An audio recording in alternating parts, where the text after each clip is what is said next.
So, seriously, Dame Kelly Holmes, you're my 100th episode guest. I Oh, here we can't go. believe that I managed to get a double gold Olympic medalist for my 100th episode. Thank you for joining me. Long, You're long welcome. time a fan of yours because you are a woman who doesn't just walk the walk, you talk the talk, you look after other women, you empower other women, and you're really hardworking. A lot to admire about you. God bless you. Thank you for Thank you joining for Two having Women me. Chatting. Yeah, thank you. So, all right, well, everybody who listens in will know that you won gold for Team GB back at the Athens Olympics in 2004, and you were the first British woman to do that, to get the double in 84 years.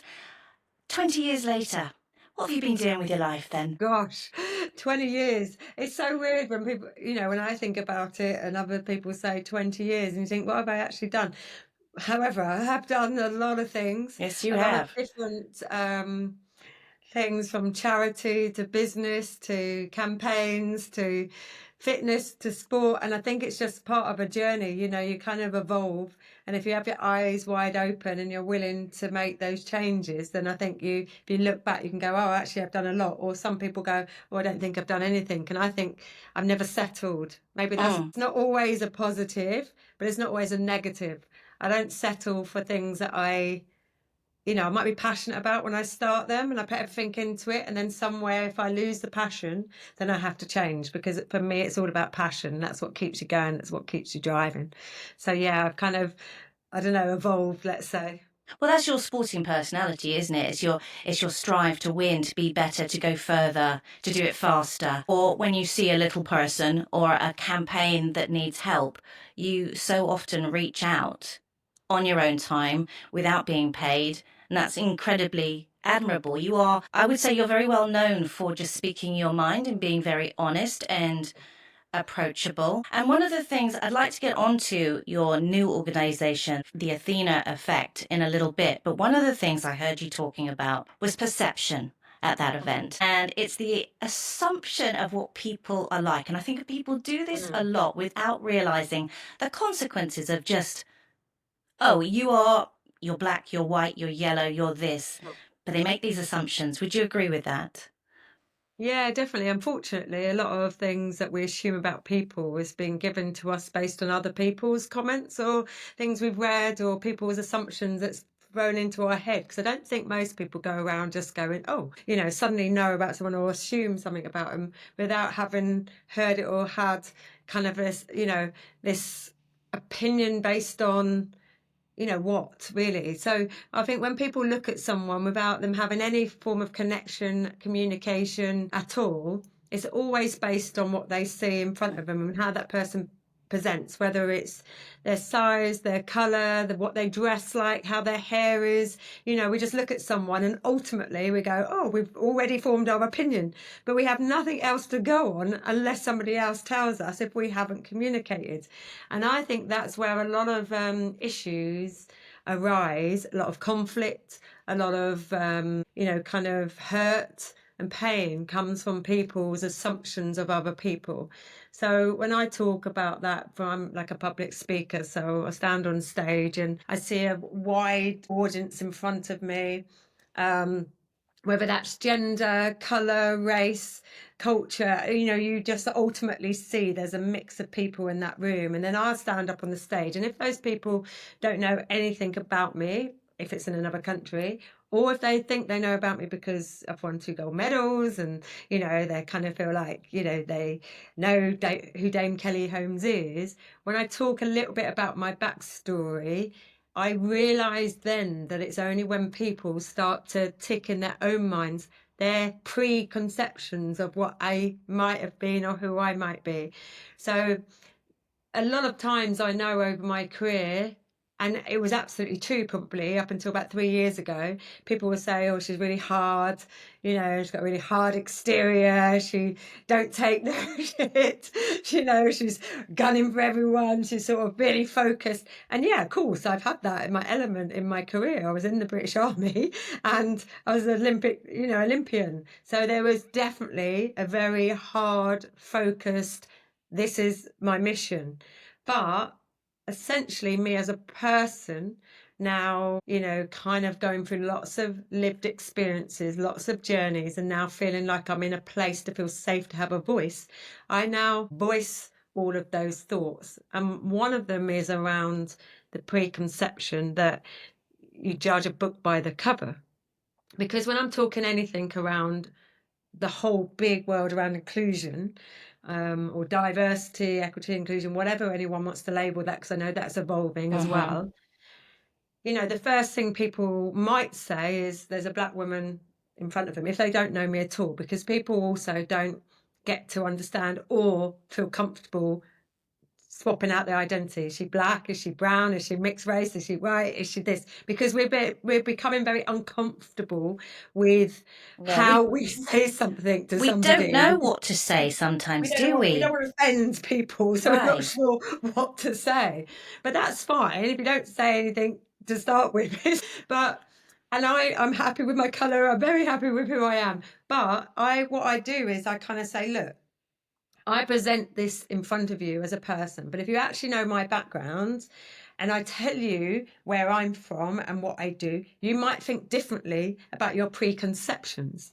Because, of course, you might say, I'm a black woman. Well, I do not identify as a black woman because I am not black. I don't come from a black all heritage. I don't come from that culture. I am what you would call mixed race, or how that community now divide black and brown people. It didn't used to be brown people, it used to be so many other words. And so in that community, where it's about color and race, I'm now identified as brown.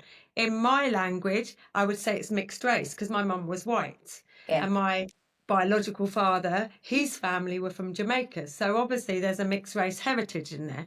But it's having to explain it to people to say that then you go down to what's your culture. Well, I grew up in Kent. I live in Kent. I'm whiter than White County of Kent. I'm in a country bumpkin. You know what I mean? And all of my family were white. My half sister and brother, they're mixed race as well, and all of their children essentially are mixed race, but they're lighter than me. They present as white, but they come from, so it becomes confusing with combo. But also I just think, why does it matter? So true. Why Why does does it it matter? matter? The main thing is get to know someone because you connect in some way, and actually the exterior should not be an issue to you. But And isn't then you that might get to know their culture or their values or their respect, and then you can judge them. but isn't that the absolute essence of diversity? That Mm. it, inside we're all exactly the same. Doesn't matter whether we're male, female, gay, straight, black, white. We are all the same. And what we forget is just to listen to people for what they Yeah. say, not what they look like. Well, you've done loads on that. I mean, you've been an incredible advocate for LGBTQ plus rights, especially after you did your incredible documentary back in 2022, which was Being Me. You were very brave when you came out, and you just made it okay. You just made it normal, which of course it is. But for such a long time in the military, men and women were not allowed to be gay because it would have affected their ability to fight, to be patriotic, to be able to do their jobs or to drive a truck. I don't know. But thank goodness that has moved on because people like you have helped open the conversation. And your documentary where you chose to tell people that you're gay was Yeah. quite a revelation, quite a big step forward. Even like only 3 or 4 years ago, which is crazy, really, isn't it? That we're still, It is. I it's mean, madness. again, yeah, I think it's again, society has moved on a lot. I'm born in the 70s, grew up in the 80s and 90s, and it's changed a lot, the conversation. But for some people at a certain age, there is always going to be some difficulty in making that transition as well. Just because society changes, it doesn't mean the way that you speak, the way that you feel, the background that you've had changes in that same vein, because there's a lot of fear that's out there and has been. There's been a lot of issues in society where it affects their job, their work, Yeah. their prospects, their family makeup. When, so for me personally, having served in the military when it was against the law to be gay, which only got lifted in the year 2000, and I served until 1997, and then I was an international athlete. It became very apparent to me that towards the end of that career and on from there, that I had this institutionalized fear where if I said something, I feel that it would have completely destroyed who I was as a person based on other people's possibly perceptions or opinions. So in my world now, I feel like I gave far too much credit to other people to dictate the way I feel based on the fact that I always thought that if I opened up as a gay woman, people would belittle my achievements, actually write me off and think differently of me because I said I'm a gay woman. The truth of the matter is that, when I was in the military, the risk of losing my career was very, very high. The careers that it was taken from many military personnel was huge in terms of jailed, court-martialed, which has been in front of the courts, stripped of their long service medals, which is a minimum of 15 years, physically, verbally abused, raided, which I had. It was horrendous. It was called what we call a witch hunt. Basically, it happened in both the 80s and 90s. And what that did subsequently was left a huge amount of people in a lifelong trauma of fear, and where some are still living with the mental health effects of losing their career, going back and telling their families that they may have been gay and they could have only been in their teens, and then their families disown them, never been able to get a job because it was stamped in their passport, as in the red book when you leave the military, that you were discharged with disgrace and dishonour, and all it was that you may have been gay, could have been gay, assumed to be gay, not definitely were gay. It was just based on this hierarchy of hate.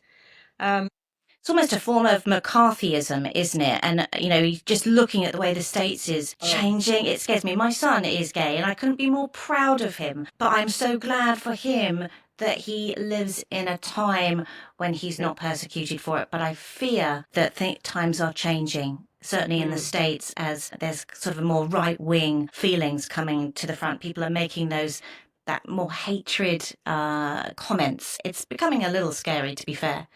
Yeah, it is. And I think the bottom line is, what on earth is anyone doing to you? Because most people, again, are reading things around the media, like the assumption that all these things are bad, and there could have been one perpetrator that did something bad that happened to be from the LGBT community, gets blown out of proportion like it's a million. I mean, it's only 1% of people in the whole wide world that actually are actually in this 0.5% or something ridiculously low that actually are in the LGBT community, but they've been there forever. Yes. These are just people that maybe never ever came out in their whole life, never even exposed who they were. But don't tell me there was no one about. Of course there have been. But the problem is what I don't get is most people have never come across somebody from the community. Most people that have become friends with somebody from the community, pretty much 99.9% have never been affected, never been hurt, never been destroyed, never been vilified by somebody from the community. So what on earth is it to do with you? Yeah. How people choose to live their life? What are you And this scared is of? the thing.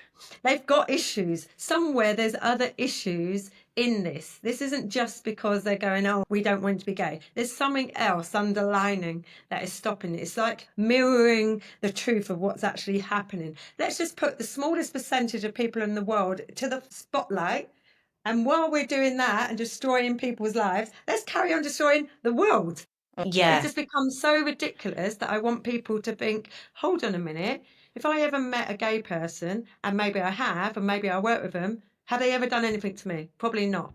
So just leave them alone. And people that call themselves Christian, fundamental Christians, I just cannot understand how they can have that degree of hatred within them. It goes against everything that any kind of scripture would ever say is right. They clearly haven't read the Bible properly, and they're just labelling themselves again.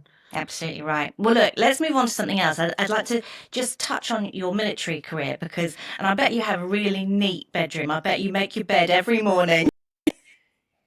That went a long time ago.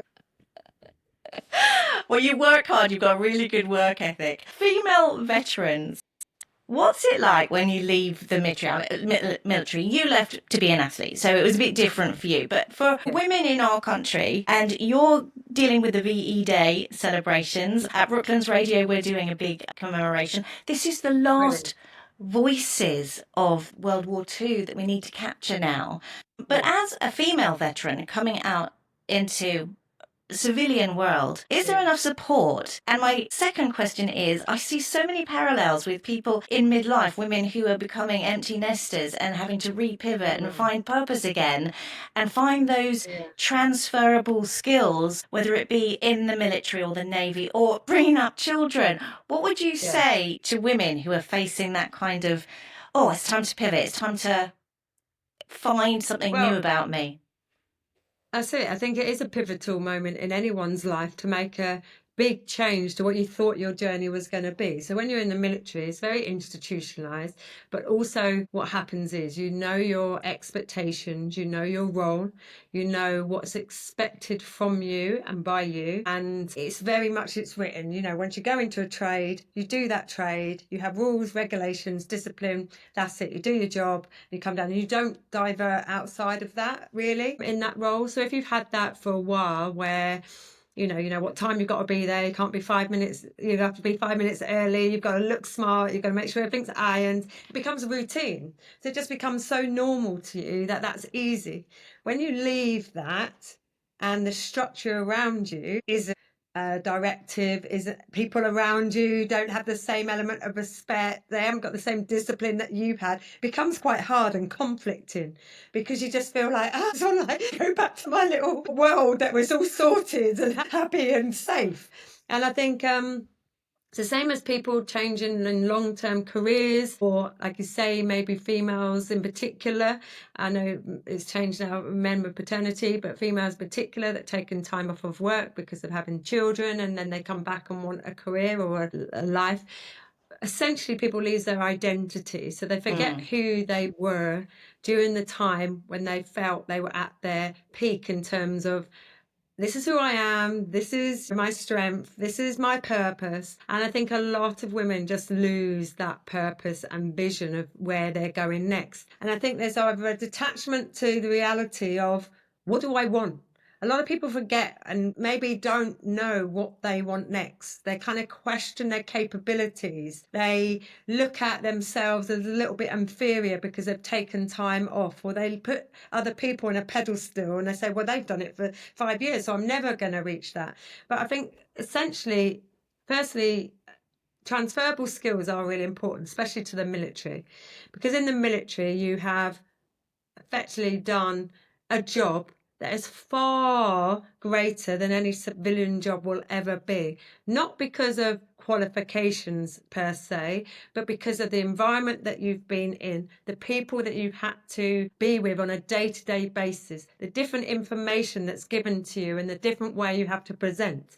You actually got a kind of a stepping point in terms of that I can take anything that's thrown at me. I Mm. can drive to be successful. I can hold myself up high. If somebody's conflicting me, I've got the strength to go back, because that's what you do on a day-to-day basis in the military. And you just forget that when you become, let's say, a civvy. Um, a civilian. So I think people need to look at the skill sets that they learn, not just from the fundamentals of a job, soft skills, the kind of more things that taught you to be the person that you are at that moment. And then those that have come out of work, which I work, I see these all the time, because when I go into corporates, you get people coming up and say, oh my God, I've just come back to work and I don't know, I don't know how to feel and what to do. And I feel like I'm out of it and people don't trust me anymore. I kind of just sort of say, you've got to go back in with what is your purpose for going back to work, firstly? What did you want? What was the reason why you went back to work? Most people say, I want me. I want my name. I don't want to be known just as the mum. I don't want to be known as somebody Yes. that, doesn't work. They just want me. So you need to present, who are you? You've got to then look at what type of person do you want to be when you go back into work. Do you want people to trust the fact that you know your job inside out? Yes, you've taken a bit of time off, but people take up time off all the time, going on holiday, having setbacks through health. We all take time off at some stage, or resetting and whatever. Most people just don't know that you've done it. It's just when it's evident that you've taken time off, you then feel inferior. So I feel like there's a lot of reasons what you can do. So I'd say transferable skills, knowing what your purpose is for going back to work and what you are passionate about, because passion has to be the biggest thing for me. Otherwise, what's the point? Yeah. And then get people around you that you trust. And the biggest thing I would say is ask for support. So many people think that by asking for support, that makes you look that you're not capable, vulnerable, don't know what you're doing. Actually, to get support strengthens your cause. You get people on your side, you learn things from other people, and you've got tools behind you because they're backup. So I just say, don't be afraid to ask for help. And I do it all the time now. I used to think I could do everything on my own. I was like, yeah, I'm brilliant. I could do everything. Now I realise that, hold on, my biggest strength is asking other people to do the things I don't know, because I've got the vision, the creativity. I know what I need to do. I'm passionate about the things I do. But behind that meal is thinking, right, it's like doing the Athena Effect. I need to make sure I've got a really young designer, and I don't do design, but I have the creative head to what I want it to look like. So Yeah. I'll get the scale and I'll just say, right, okay, I'm scrapping this whole design because I don't like it. It's not feeling good. It feels like really poor, or just too tacky. We're changing it, and I'm not afraid to go to somebody, which I did for my Which Athena you did, didn't you? 3 weeks Yes. before the event. Right. Oh, I don't like this. And I was just like, right, but she was the one that was going to back me. She was the one that's going to be there. She was going to one that keeps sending me a million designs until I said no. That's the only way I got my design changed, because of somebody else, but I had the vision. So you just got to have somewhere in you a confident bone that goes, okay, I don't like where I'm at now. I have to change it. And it's taken accountability as well, and not always Right. thinking it's somebody else's fault. Well, this seems like a good time then to talk about the Athena Effect, which is your new organisation. You're always coming up with some great idea, because you had the Dame Kelly Holmes Trust, and now you've got the Athena Effect, and you had an incredible event for International Women's Day. You gathered fabulous women in a room. You had panels where you spoke about things that were really interesting. What's your vision? What is the Athena Effect all about? So my vision really was about empowering women to believe they can be who they want to be through conversation, and I suppose exposing things that we feel find uncomfortable sometimes, but also giving credit to people out there. I feel like I've got a platform which I've got maybe over many years, and because of what I do and how I've done it and how I've maybe change, but there's so many people that do wonderful things. And I always think to myself, I have always had this maybe empathy to support people or help people grow. And it goes back to me having a PE teacher that told me I could be good. You know what I mean? And by that, I won my medals. And by winning my medals and becoming someone because of somebody else's belief in me, I started my charity, the Dame Kelly Holmes Trust, because I always believed one person can make a difference. So I Mm-hmm. started the Dame Kelly Holmes Trust for disadvantaged young people, because I had the voice to say, well, actually, I want you to succeed. Then that grew, and it's almost like just evolved with, again, how I have. But the Athena Effect essentially is bringing powerful women together in a room, and I mean powerful meaning every single woman should have a presence where they go, I matter. That's your power. I want to have events which are fun, which are honest, which are open, that break down barriers, that just bring people together from all walks of life, where no one feels judged, no one feels exposed, no one feels that they're not on a level par with somebody else. It's okay to wish, it's okay to want to work harder, it's okay to look at someone and be, oh my God, you're so brilliant.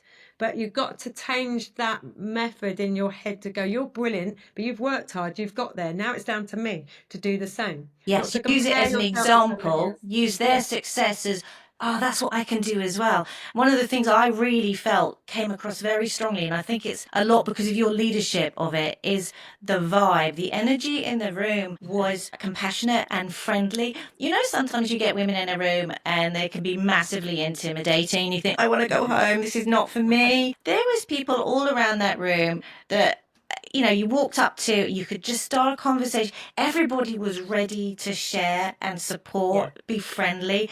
And I don't know how you did that because how many women were there? 120, something like that? 250. 250. Okay. Well, it was intimate and it was fun. And I would recommend anybody, as long as I've got my tickets first, to sign up for next year because you'll be Yeah, doing well, it I've all already over got it. again, won't you? 6th of March. Yes.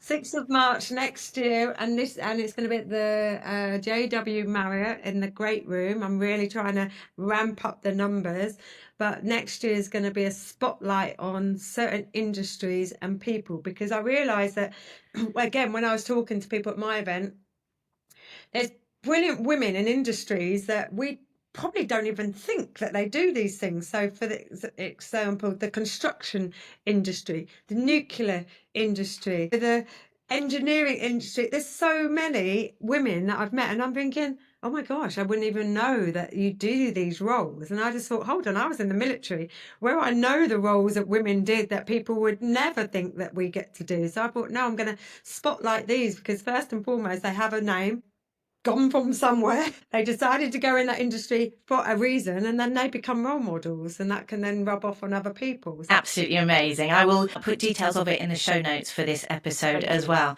Now, you come across as so confident, so articulate, so at the top of your game, but you haven't always been that way. And I think some of the lows that you've experienced, if you don't mind sharing, have contributed to your passion and your empathy that draw people to you and the way that people believe in you because you've been on your belly in the dirt, if you like. You haven't always looked great, felt great, being out there being amazing on Loose Women. No. Can you tell us a little bit about how some of those experiences have shaped you as a person? Yeah, I think, to be honest, everything that I bring to the fore now is based on my own lived experiences. It's things that either happened or I've felt or I've dealt with. And then I bring those to the fore to expand on it through other people's stories. So, yeah, I talk about mental health awareness because I've had a huge amount of bad mental health struggles. I've had good mental health where I'm like on top of the world standing on a rostrum, but I've had bad where I've been on the floor and don't want to be here anymore. And so having Like those really kind of, bad. Yeah, like yeah, actually suicidal. yeah, absolutely. And, people that don't know me might think, oh, no way, you've been that bad. Well, I have, 3 years ago, I didn't want to be here anymore. And I basically had to get through this one night. Otherwise, it could have been a whole different feeling. I've had breakdowns. I've had, clinical depression. I've had so many things. I've had burnout. But all of those were very different scenarios that led to them. My first ever breakdown was actually at 33 years old, at the height of my athletics career, a year before I won my 2 gold medals. And I think now, having had some support, counselling support, which I never, ever, ever went to until 3 years ago, what happened with having that support, it unravels childhood trauma, it unravels trauma that you've suppressed, and it unravels reasonings behind maybe some of the actions and the feelings and thoughts you've had. So for me, I was bottling up not my sexuality to myself, my friends and my family, but being in the public eye, having the fear over me around, being outed as a gay woman, and what that implications that could have on my career and my life and people, what they thought of me. But equally amongst that, put 100, probably 200% into my athletics, because it gave me a platform to not think about those things. It gave me purpose, because if I won, nobody would care about anything else. If I was a great athlete, the only people that would care about me are the people who are athletics fans. Nobody else need to know anything else. So I intently put myself so much into this space, after leaving the army as well, where it was 100% my athletics. That was my job, my career, with no definite outcomes, no definite financial support. If I didn't do well, that's it, I'm not going to get anything. And because I did that so intently, I then caused a lot of health problems because I was blanking out one part of me that was causing me trauma, putting everything into my sport, which wasn't then me taking a step back. So I was risking my health, risking injuries. I had so many injuries. And yeah, so that led me to a breakdown. And I became a self harmer at that time as well, because I was crying out to myself because I couldn't cry out to public because no one talked about mental health awareness back in 2003, certainly not Mm, publicly. yeah. And certainly not somebody at the height of their career in a public sport. So I kind of internalized all that, and then that was detrimental to myself. And then after you've had a big, big, big breakdown, which I did, I don't think you ever really get over it. I think there will always be certain things in you that can trigger you or change you. And it changed me without a doubt, because now instead of being that hard hitting army soldier, Olympic athlete, I'm now humanized. And by being humanized, you make yourself feel like weak. And then, of course, when you feel weak, you're detrimental to yourself because now you think you're questioning yourself all the time. So it was just an ongoing Absolute turmoil. spiral going around and Yeah. around. And then I lost my mom, and then, we had lockdown and things were going wrong, and it just went on one thing after another, after another, after another. And then I just couldn't cope with not being able just to be normal, and normal meaning that I can just have normal conversations with other people that talk about going on holiday with their partners, going out for a meal or a drink, just that I'm not with someone, I'm with someone, just not what everyone else did. I just couldn't do it. I was just so blanked out with all of this world that I just saw, I was sort of like this zombie. I was there in person, I was there functioning, I was there being the Dame Kelly Holmes that everybody thought I was because that was easy, but I wasn't there in spirit. And This that goes spirit was lost. back to what we talked about right at the beginning, assumption. Yeah. To look at somebody, they're well groomed, they speak well, they sound intelligent. Nobody knows what is behind closed doors. Nobody knows the mental health and the anguish that I think I heard a scary stat the other day that probably at least 1 in 5 people around you, somebody is going through something that they're not telling anybody else, and they could just do with a hug or somebody to Yeah. notice. I think that's one thing that we could all do for each other, is to just try and notice that some of those things really escalate. And if you can just give somebody a hug or ask them how they're genuinely feeling, it can make an enormous amount of difference.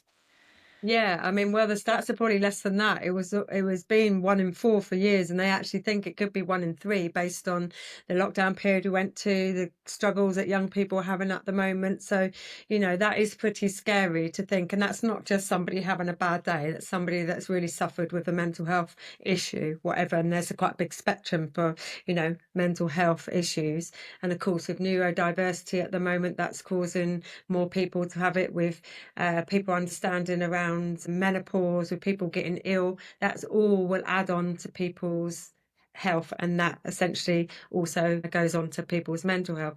But yeah, I think one of the things I so I never sought help when I was struggling at my worst, because I personally was scared of, wrongly, I thought that a counsellor could out me, like, as in, Oh, I see. I always thought that if I go and tell the biggest thing that's scaring me to a complete stranger who basically had access to my mind and the way I spoke, then that was a threat to me. So I never went to see anyone. Now, that was probably the worst thing that could ever happen, because, of course, being able to talk to somebody is the biggest and the first step of supporting yourself.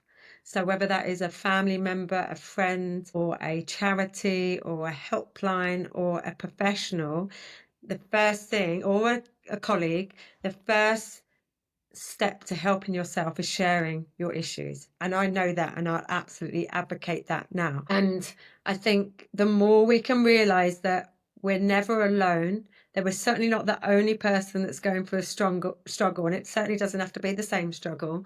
The more we can share our conversation, the more we'll help other people and each other. So I've learned that if I'm having a bad time, my friends will be the first people.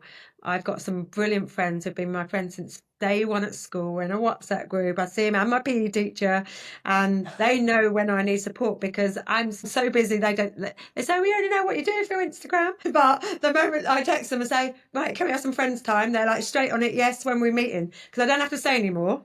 Because I had They that know. conversation with them when my mum passed away, when I literally went mute for 3 weeks before her funeral, lost the plot completely, didn't want to go out, just thought, what is the point of living again?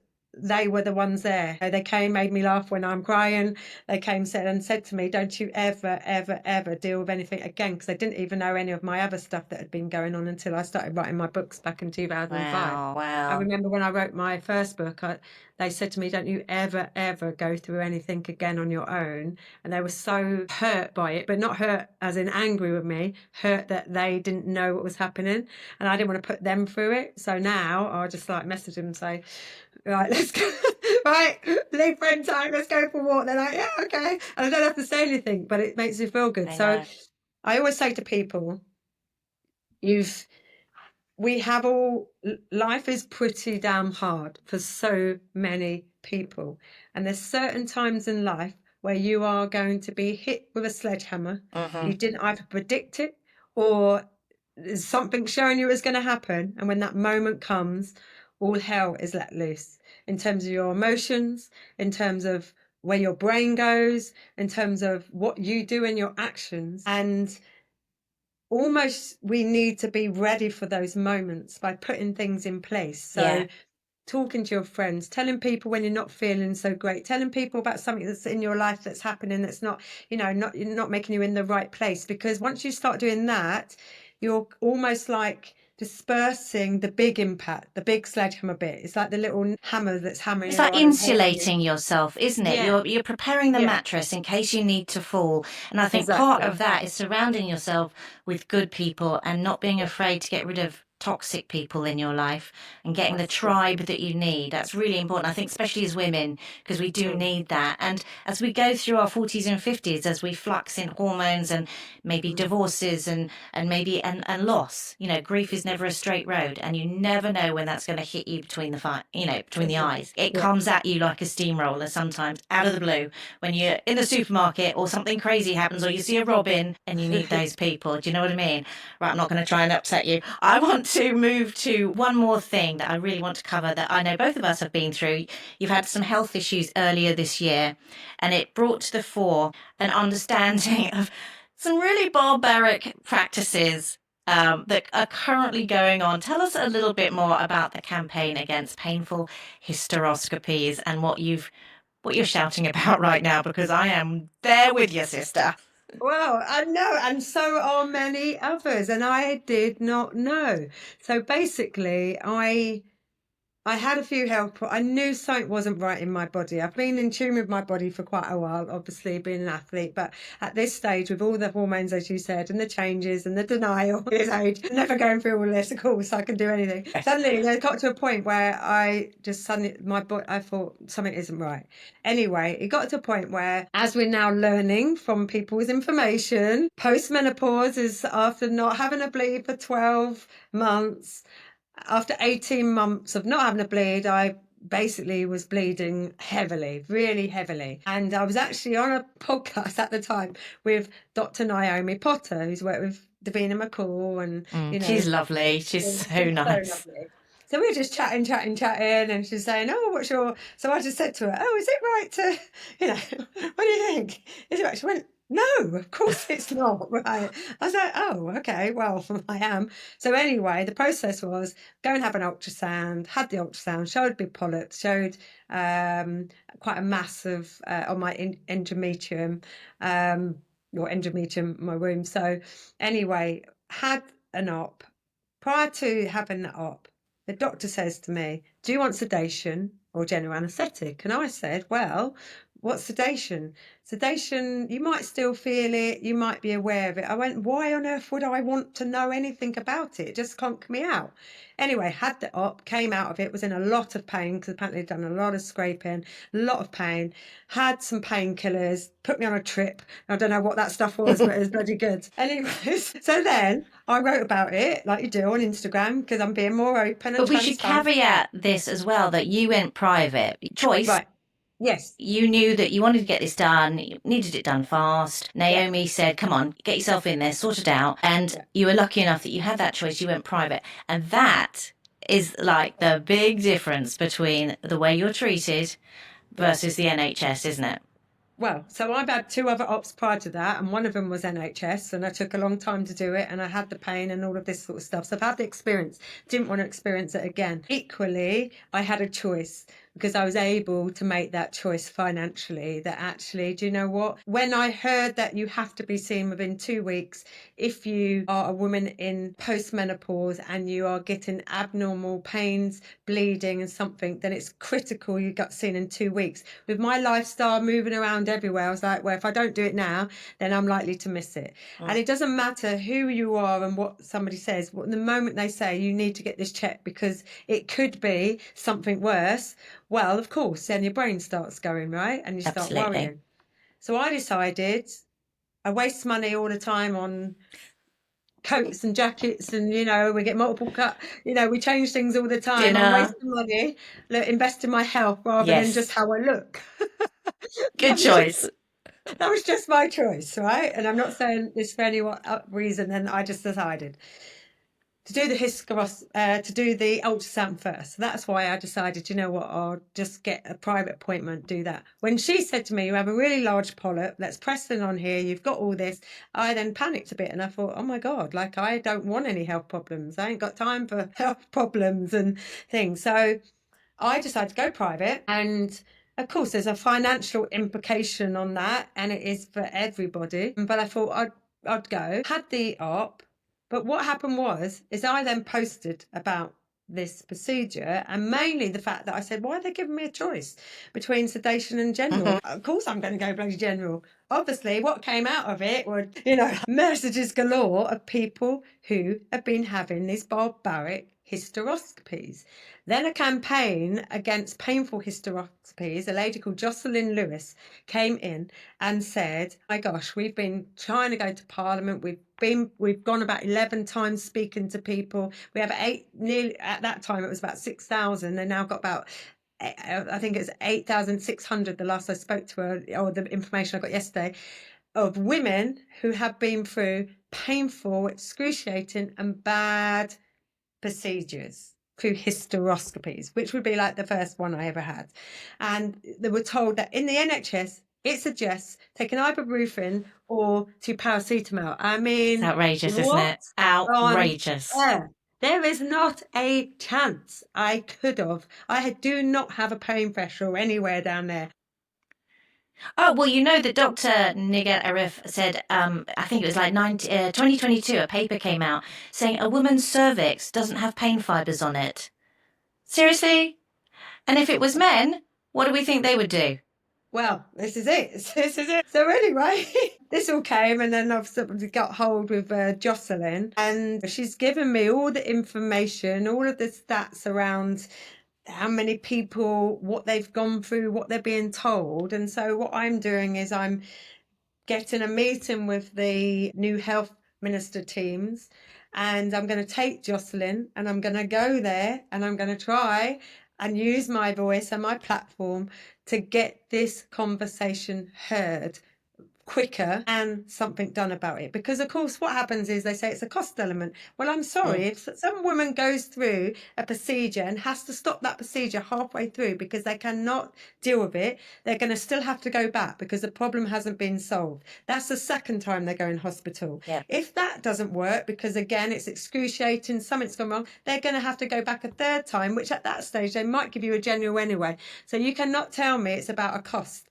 because the cost is to that person's life life potentially, because they've got a serious problem that after the first time of hell, they don't go back and get it done because they say, I can't deal with this anymore. They don't have the financial backing to go and double check it. And that's why women have ended up with cancer and, at the worst case, died.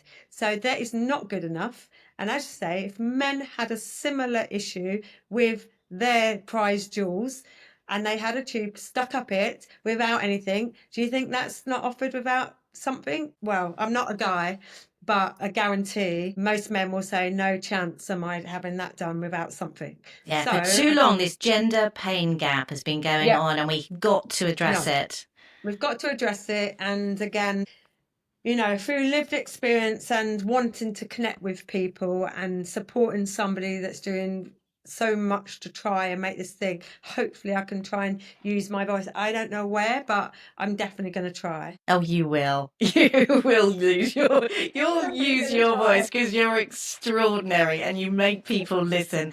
You are an absolute force of nature. I am so thrilled to have got to speak to you. And I've gone on a bit longer than I would have, and I know you're so busy, but my goodness me, I could speak to you forever. You have a spirit behind you that is just so compelling, and I love the way that you use your platform to help so many other people. Dame Kelly Holmes, what an honour.